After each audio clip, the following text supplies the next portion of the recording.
He karakia rongo mai whiti o te ao Ihirama, e tae ai te kawe I roto I te ao Māori I naia nei. I nara hoki kua whakamaoritia te pukapuka tapu a tau a whakapono. E hia mano tau te pakeke o tēnei pukapuka karakia, I nei kua tātakihia ki te reo Māori.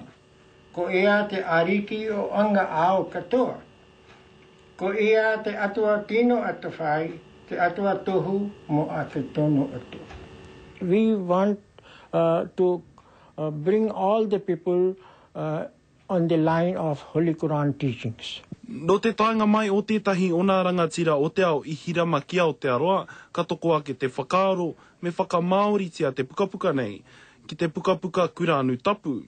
Ko Shakil Ahmad Monia tētahi o nā kai whakamaori, nā Morris Wilson rawa ko Tom Roa nā kai āwhina.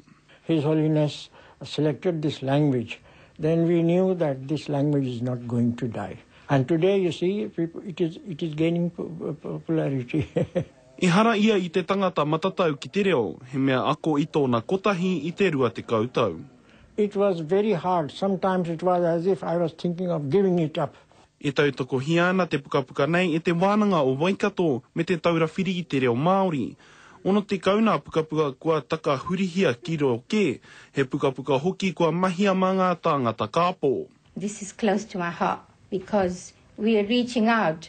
We are reaching out to communities and we are giving them the Holy Book. A'udhu billahi minash shaitanir rajim. I nei kua whakarewangia te pukapuka nei, hei painga mo te Māori e hiahiana ki te whai I tēnei o nā hāhi. Rapaira tāwhai, te karere.